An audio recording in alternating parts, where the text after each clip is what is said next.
you talked about friends or so-called friends who let you down. There's a couple, Ray and Betty Laird, who've been my friends for so many years. I can remember him when I was still a teenager, driving his dad's boat, Lake Ontario at Coburg, taking the teenagers out on water skis at the camp there. And I was one of those on behind the Laird family boat. But Ray and Betty have been, you have acquaintances, and then you have friends that your paths cross from time to time. You have a phone call now and again. But Ray particularly has been a true friend. I had a coffee with him at, where else, Tim Hortons this last week, and I didn't even know who my guest was going to be today when I talked to him. And we talked about various things, and he, as usual, as a board member of Crossroads for many years back in the 70s, 80s, early 90s, former chairman of the Circle Square Ranch Board, one of the ministries as a part of Crossroads Christian Communications here. And so he wasn't sure either, he didn't really know. Ray, I hope you're watching out there, and Betty too. But there's a young man, Ray's son. Ray called me up, and he was weeping on the other end of the phone, and he said, Jeff has been in a terrible head-on accident. His face has been torn off, and he just kind of broke down, and we wept together on the phone, But Jeff and his wife Helen are here, and Helen says, he's as pretty as ever. Welcome. Hi, Helen. Hey, Jeff, Hey. You do look pretty good. I think I do. Well, now, here you are. We have a number of things in common. I had an operation one time when the plastic surgeon had to take my nose off to get a inverted papilloma growth out, and Norma Jean said, well, as long as he gets the nose back on straight. And then after she announced on 100 Honey Street he didn't get it quite on straight. So I don't know. How did your surgeon do, Helen, for your husband? I was very impressed, yeah. He's just like he was. Because you were, what did the surgeon say to you, when he came out to see you following his initial operation?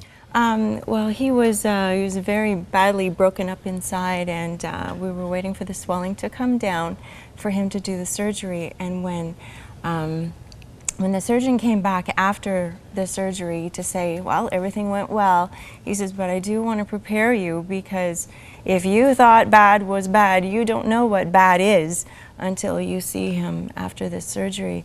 And so please be prepared. And it was quite a shock, I must say, but it was something that we had to be very strong for, and especially Ray and Betty.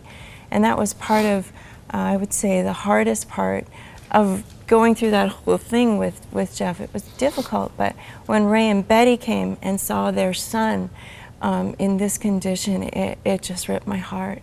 It was very difficult. And Jeff, you didn't really, you were out of it. At that point, yeah. Yeah. Now, like we talked about your mom and dad, your background. Anybody that lives anywhere around Toronto North knows Hockley Valley. 7 generations, of Hockleys.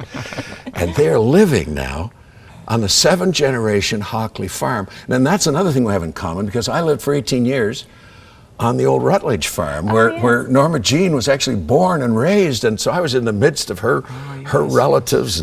But a great place for children and grandchildren. Yeah. Now, you have children. We do. We have 3 boys.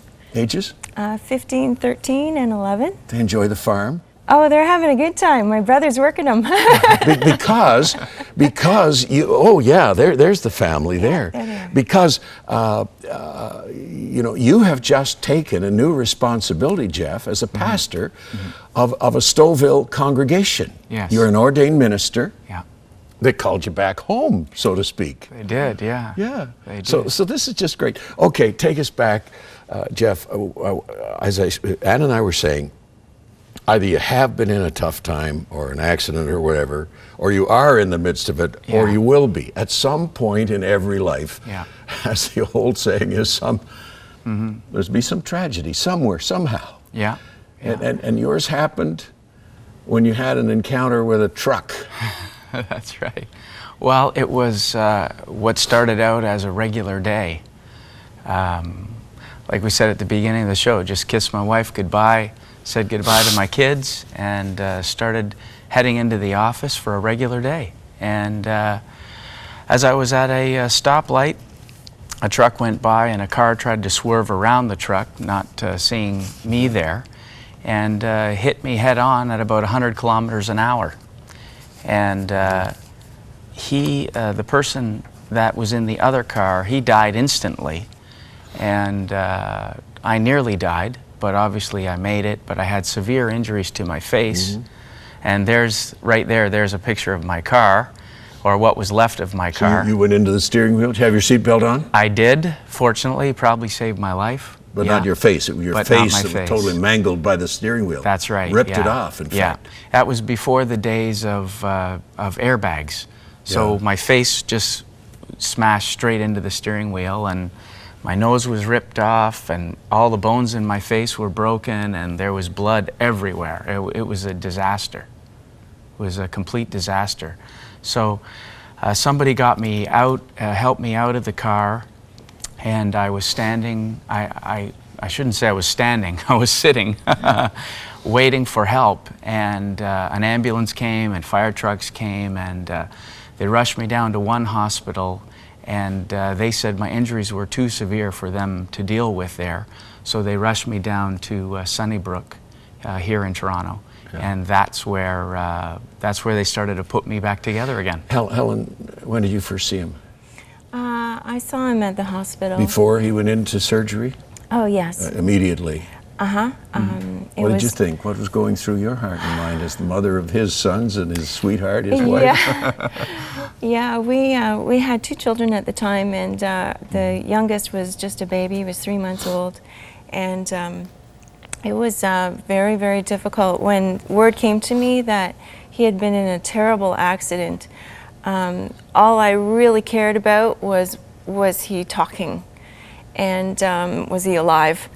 And so when I got down to the hospital, I just wrapped myself around him and I said, you know, I am just so thankful that my little boys still have their daddy and I still have a husband. Because regardless of what he looked like. I didn't care what he looked like. I did not care. And I just wanted him breathing and talking and being with us. So I'm going to weep like a baby here. So you know, people in that kind of circumstances, did you ever say, God, why didn't you protect me?